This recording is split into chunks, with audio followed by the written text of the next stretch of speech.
Hello, Namaste, Hare Krishna. I'm Namita Purohit. I'm a leadership and life coach, and I'm here with one more video in the series that I'm doing on the election 2024 debrief from a leadership standpoint.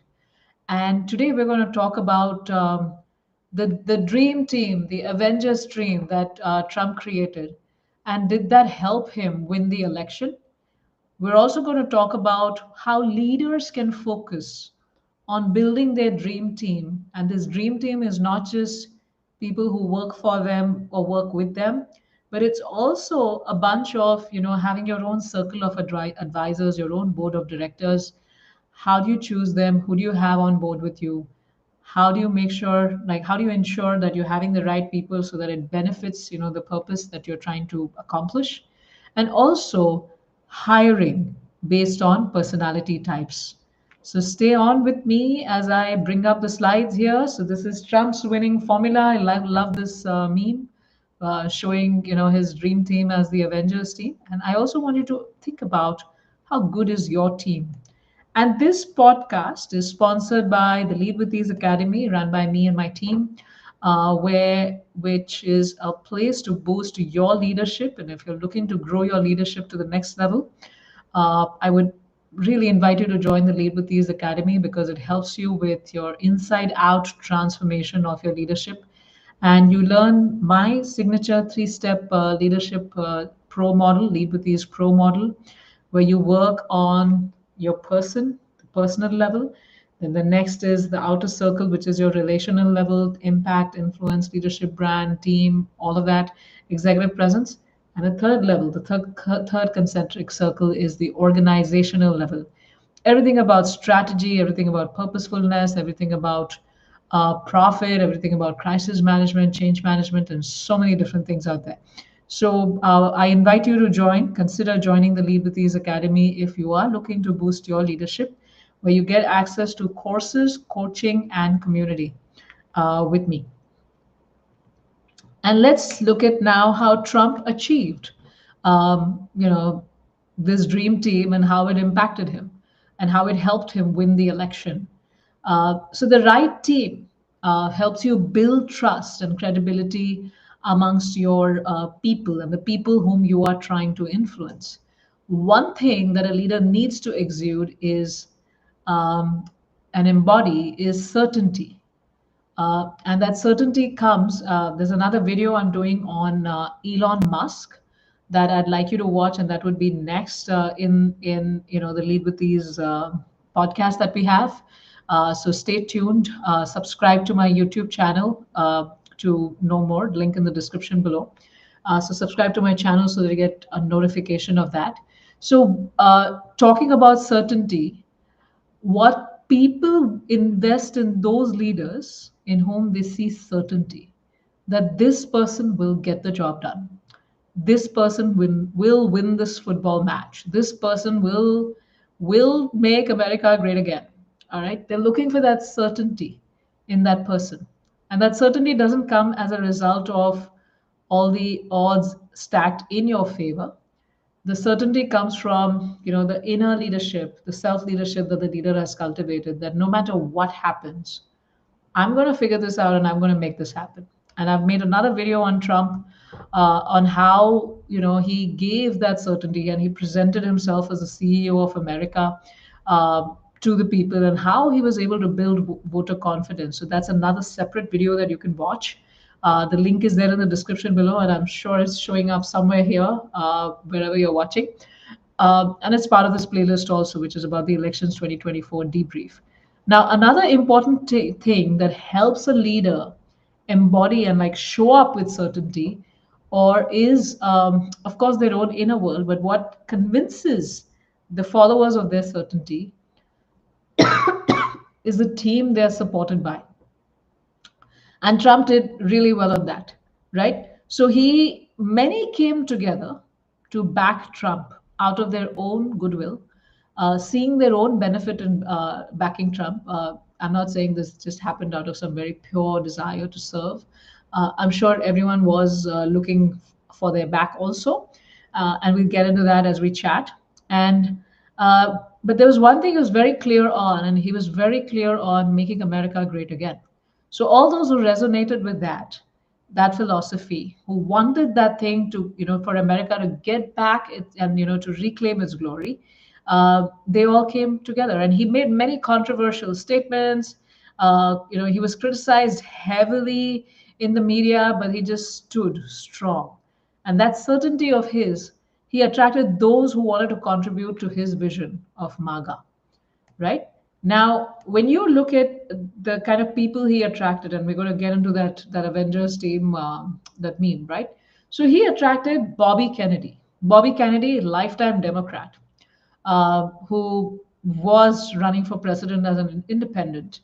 And then when he saw that, the budgets were drying up and, the polls were not looking so good, he decided to endorse Trump. Of course, as it happens in every political circle, exchange, he's asking for something in return. And he was promised to become the chief of the Department of Health Services for the population. And he's somebody who's like being a lifetime Democrat, who belongs to the family of Robert Kennedy, John F. Kennedy. He's John F. Kennedy's nephew, who was the president of the United States, was assassinated. His own father, I believe, was assassinated too. He was a senator and then probably running for president, and he was assassinated too. But this is someone who's a lifetime Democrat, who's an advocate, who is standing up for a lot of environmental causes, and who is also a healthcare activist. Yes, that's who he is. And when he comes in and he's endorsed, and he has this 8.7% in the polls. So when he joins the Trump team, and he's looking for something in exchange, the Democrats did indulge with him a lot, because he stood as an independent, and they're probably not looking for strong leaders. But that's what he got on the table for Trump. That 8.7% support that he had would help Trump in the swing states, and that was very crucial for the election, those swing states. And I believe we had a red sweep in almost all of them. Now Trump is being supported by Bobby Kennedy. Bobby Kennedy is telling his voters that vote for Trump. He does stay on the ballot in some of the non-swing states too. I'm not sure why he did that, but overall, it strengthens Trump's position also, because it helps him sway all of those supporters towards himself. And in a very close election, if the election got really close, that swing of 8.9% people are very important. And plus, Robert Kennedy is another person who has a very strong voice against vaccines, because he believes that he has his own voice problem because of a flu vaccine that impacted him in the wrong way, and then he has these spasms in his vocal cords, because of which he isn't able to speak really well, or his voice sounds a little hoarse, right? So now you have like two very strong people there, right? You have Trump, who's highly opinionated, very clear about his opinions, he speaks them loud and clear, and that helps in building a following, and lends certain certainty in you also. And you have another person with a very strong voice around environment, around vaccines, and he's supporting Trump, and he's part of that team. And a lot of people who are troubled by those things that Robert Kennedy was against are looking, to support him, because they hear him. They themselves have probably, gotten the short end of all the healthcare systems and the vaccines and so many different things, and they're looking for an overhaul, and they're looking for a change. So that's part of his dream team. Another one is Tulsi Gabbard, who was also a Democrat and who switched. She couldn't. She did try to get into the Democratic primaries, I believe, but she wasn't able to make it as a nominee. And I believe that was during Hillary Clinton, the 2016 election, I believe. And then mistreated by the Democrats, terribly mistreated. She was called as a Russian stooge, a Russian pawn, a useful idiot, and so many different things. But this is a person who wants to make America great again, and who switches towards the Republican side, because she sees that the Democrats are, warmongering people, and she doesn't want any of that. So she switches, and she's been a lieutenant colonel in the army since 2021, ex-Democrat congresswoman, and now the director of the put her on the watch list. She becomes the boss of them. very strong person, people, very well liked person, known for her ethics, known strong stand on issues, all of that. And then, she lends more credibility, and she brings more voters to Trump, and that helps. And then you have, of course, you have Elon Musk. On the other side, the Democrats, you do have billionaires supporting Kamala Harris, but they're supporting her with funds. But here you have Elon Musk, who's not just supporting with funds. I believe he spent $250 million. That's what I read somewhere in the news, in the Trump, to help Trump win.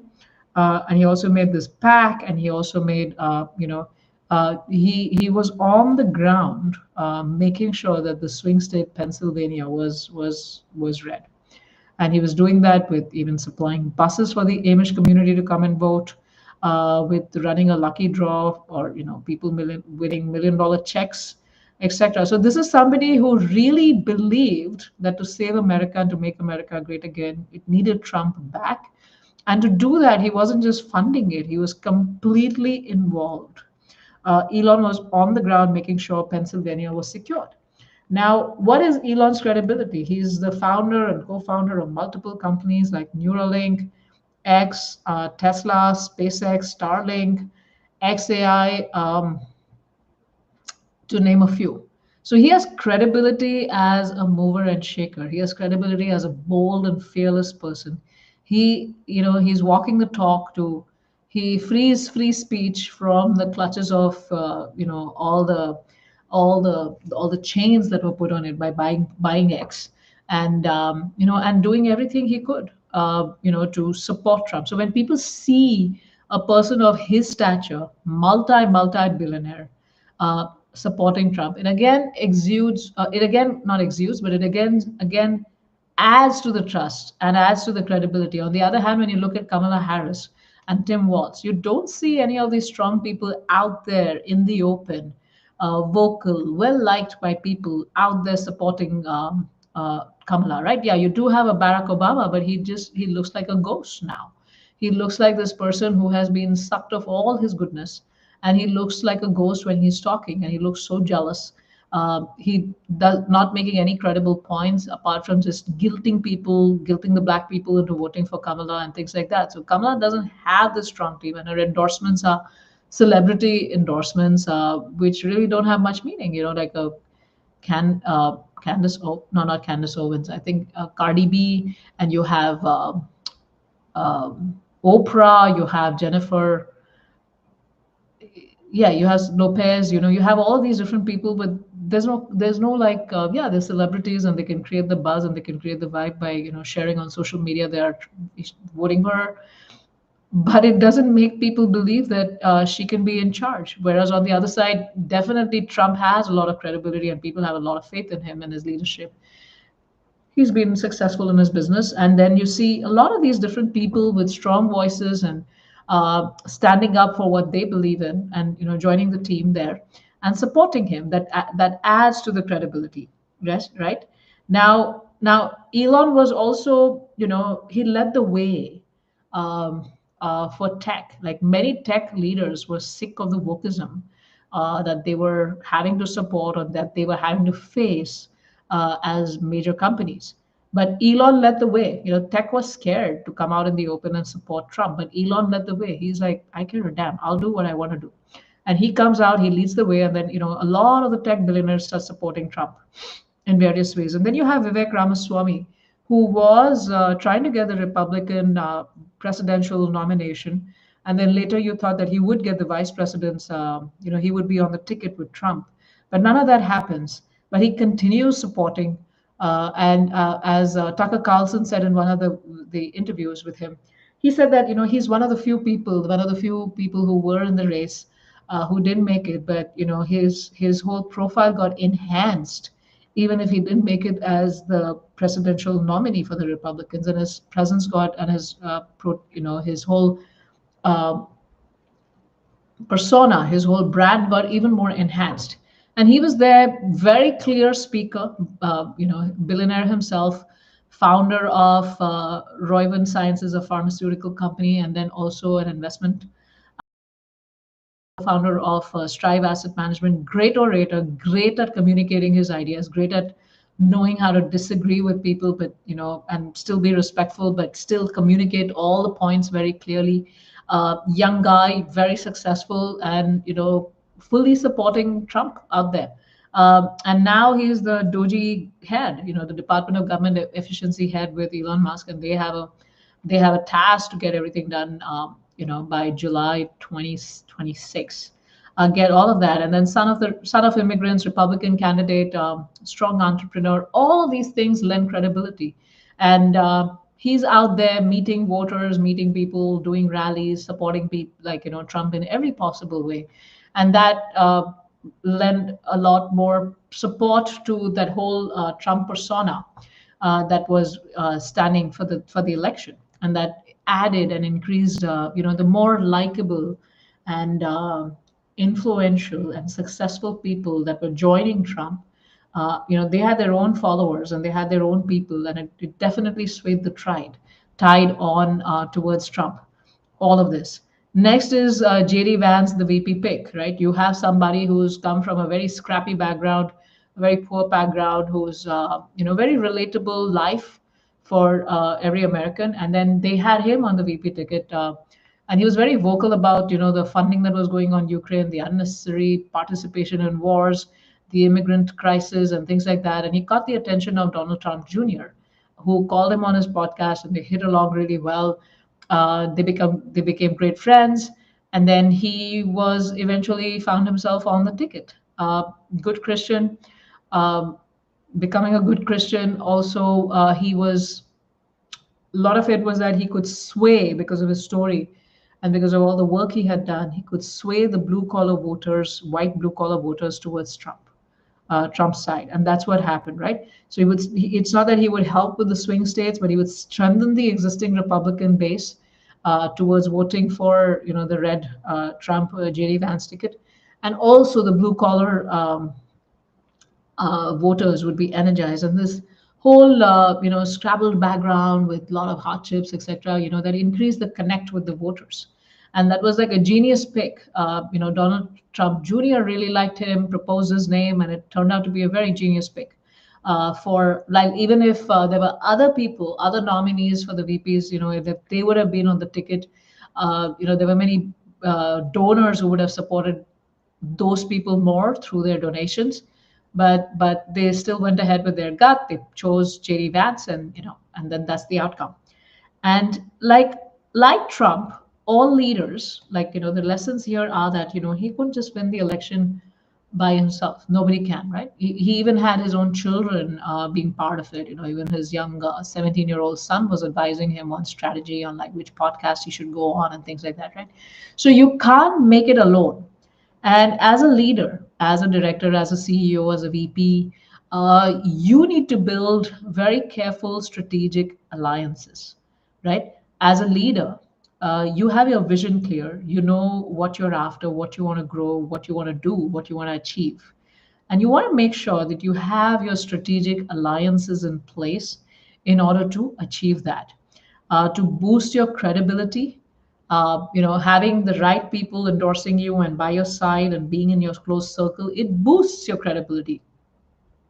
And partnering with influential people, it also amplifies your message. Like in Trump's case, you had Elon, you had Tulsi, you had Bobby Kennedy, you had Vivek Ramaswamy, etc. They're all amplifying the whole MAGA story, the whole reducing the government expenditure, the whole like why are we sending money to Ukraine, and the wokeism, and all of that, like amplifying the voices. Now, who is there in your circle? Like, what strategic alliances have you built as a leader? Uh, who is in your close inner circle who would help you amplify your voice, who would help you earn the trust of more and more followers, so that you can as you build that momentum with more people following you and supporting you in your work, you can achieve what you want to achieve in your business and in your leadership, right? Now, you also want to have your own board of advisors. Every leader needs their own personal board of advisors, and they could be people from diverse verticals, diverse experiences, etc., whom you bounce ideas with, whom you discuss things with, because they help you stay in check, and they also help you work on your blind spots, and they also help you grow. Now, one of the circle of advisors, board of advisors, people seats could be occupied by a leadership coach, an exec coach, like us, and who would be there to support you, to be your sounding board, to see your blind spots, to help you overcome, to help you stay focused on what you want to stay focused on. So how are you building these strategic alliances? What strategies do you have? How much of your time in a week are you into building relationships and strategic alliances versus being head down and work throughout the day? So how are you doing that? Because that's what's going to elevate your position as a leader. That's what's going to make your increase your referenceability. That's what's going to help you grow in whatever you want to grow, right? And the next thing is also hiring people, right? So you have these people at a peer level, or who are supporting level, who are leaders in their own right, and you're building strategic alliances around them. But you also want to have a dream of a supportive team, and that you want to hire, and that you want to keep very thoughtfully have them on your team, who help you execute a lot of things. Like, I believe it was Donald Trump Jr., who was like just in the background but doing such amazing intelligent work. And Eric Trump's wife, I forget her name, but I think it's Lara Trump, who was just doing such an important function in helping the Republican Party win the election. Uh, so, who are you hiring as people who are going to get the job done for you? You can't get the job done on your own, and you can't win it alone. So, who are you hiring? And this applies even whether you're trying to build your board of circle, your personal board of advisors, or your strategic alliances, or even hiring people. And in the Lead with Ease Academy that I run, I teach you how to look at a person and understand their personality type just by looking at them, making note of their body, making note of their body actions, how they talk, the things they say, and how can you understand their personality type. And each personality type is tuned to be really good at certain areas and is not so good in certain areas. So, how do you look at a person, identify their personality type, and then try to fit them into where you need them? Now, to even understand where you need them is, first you need to make an assessment of what are the different roles you need them in.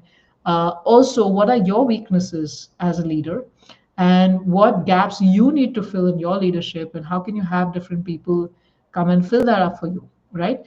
So you can hire based on personality types, and we base it based on the Eastern Indian Vedic Ayurvedic system, Indian medicine system of Ayurveda, where based on the humors of the body, earth, water, fire, air, and ether, and how they present themselves in a person's personality, you're able to hire them, you're able to delegate tasks, and you're able to know how to communicate with them. Because some people will be driven, who will achieve the goal at no cost, and they may leave their bodies around, but they'll achieve the goal. But then there'll be others who'll be uh, very pragmatic, very calculative, very thoughtful, very analytical, and you need them in certain roles. And then some would be very people, very vibrant, and all of that. And some would be great at just maintaining things that are set up, right? So you need all types of people on the team, and through this personality type science, you're able to do a great job at hiring, because each one of them has certain biases also that they live by, and you want to make sure that you don't hire um, uh, people who have certain biases which don't work in certain roles, right? Like, somebody is against risk, and you could tell by looking at their personality type, is not somebody you want in a V1 project, right? In a startup project that you're running. So some of that is important for you to consider as leaders. And we are here to support you at the Lead with Ease Academy. I also want to invite you to download your free bold leadership journal prompts. So there are 9 powerful journal prompts that will help you lead boldly and inspire change from within, inside out, and strengthen your inner core, self leadership, self partnership, and then how it's going to make your leadership so impactful on the outside. And there are 9 powerful journal prompts in this free downloadable. And I'd love for you to have it. And the description is in um, the link is in the description below, right? And I also invite you to join the Lead with Ease Academy, as I look forward to serving you and the many leaders, and not just you, also serving your team, also serving your companies. We also extend that we extend many seats to companies as well. to build your leadership pipeline, to build your next level of leadership, to increase leadership readiness in roles, and to be ready, to fill all the roles you need and to enhance the current leadership and help them perform at the next level. So I'd love to hear from you, and you could check out the page at the link below. And also, you could DM us, you could connect with us through our website. If you're looking for support for yourself in your leadership growth or for your company and building the leadership pipeline for your company. So I look forward to serving you that way. And having said that, I am doing this election 2024 debrief based on a leadership standpoint, and this is sponsored by the LeadWithEASE Academy. This podcast, the LeadWithEASE podcast, and I'd love for you to watch all the videos. There's also a link to the playlist below about this election 2024 debrief, so that you can watch the other videos on the topic, which is about Trump's resilience and how he came back in spite of all the setbacks. Another one is like why America doesn't have a woman leader in the top job, in spite of you having a Kamala Harris trying to win and a Hillary Clinton trying to win with all the push and all the support that they could get. And also, how did Trump inspire voter confidence, and what can you learn for that from all of this as leaders? And some of those videos out there for you. And the next video that I'm coming up with is very soon is about learning bold leadership from Elon Musk's playbook.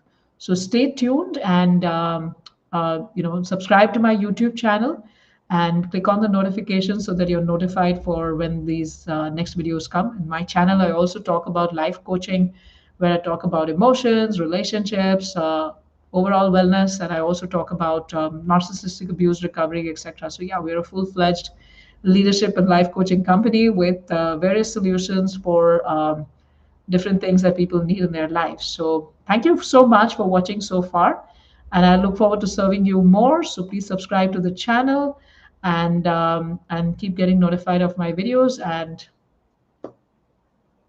also let us know what else you would like us to do on this channel. So until then,